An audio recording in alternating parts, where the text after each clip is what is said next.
August 24th, and now it's time for my questionnaire. Okay. The fabulous Torgen Questionnaire. Ooh. It's the same. It's like this Proust thing. Okay. You know, So you'll everybody find gets out. the same questions. I love it. And what's your current state of mind? Allowance. So if I'm angry or frustrated or PMSing or blissing out or super high energy, that I just allow that to happen.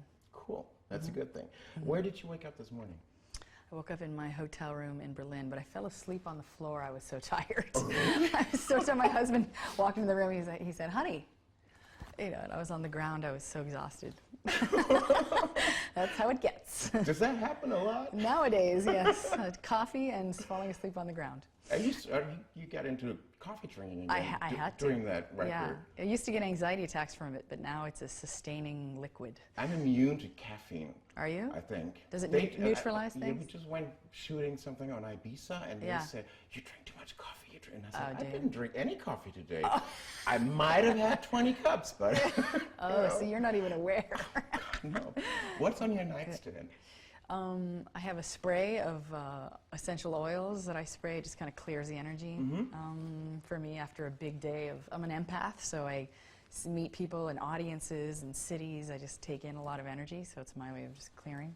And then I have a book that I write, a sentence a day of forever, that I'll give to him, my son, when he's, you know, maybe when he's getting married or something, I'll give him this book. You're writing a book too, right? Yeah.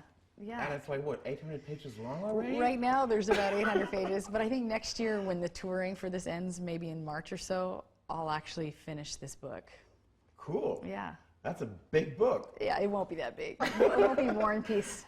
Talking about touring, it's very unusual that you go on tour before the record comes out. Yeah. Why Some did of you it, wait? some of it was to wet the whistle, and then some of it was thinking that the record could have been out by now, so we needed to pre-plan. But we wanted to make sure that new partnerships with record companies around the planet, territory by territory, finally partnership versus the 80-20 that it used to be. So we needed to take into account all the different countries and not surprise them, so we waited till August to put it out. You have very cheerful eyes. Oh, cool. Very, Thanks. very laughing, very open. Yeah. I like that. Thanks. I wish mine were open like that. They're pretty open. What would you do if you were a man for a day? I would go be chivalrous everywhere. I would just bow down to all the women I saw and say, "Can I give you anything?" I think one of the sweetest qualities that a man has just by default is generosity. Not to say women aren't generous. We're selfless in that sense, and there's a distinction between generosity, which is very manly, and selflessness, which is kind of feminine and sometimes can get women into trouble. I don't think chivalry can ever get a man into trouble. Maybe. Probably not. I mean, maybe if they go over the edge too much or offend a woman. Yeah, but selflessness comes from being a mother, too. Exactly. It's part of our DNA, I think. Yeah, we got to watch so it. in sync with mother. Yeah. The maternal. Shoes or bags? Ooh, bags probably, but shoes very close second, as you can probably tell. Who's the most important person in your life? Wow. I would say my husband, period. I think that kind of commitment, that choiceful commitment, is the foundation for everything. It's also a hotbed for healing for me. You know, there's a lot of catharsism and there's a lot of catharsis and therapeutic element to writing and art, the dramatization, but actual relationship for me is the healing, commitment, intimacy, terrifying. So nice. Yeah. Okay. Enough pretending. Enough pretending. Would you be authentic and wear your glasses? And I should know those by heart. I've been doing them for years. Okay. What person do you admire most? Wow. A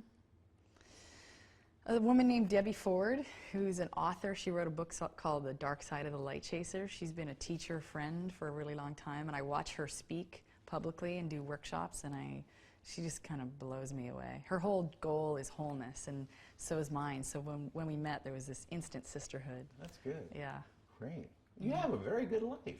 I do. Yeah. What do you treasure most in life? Connection.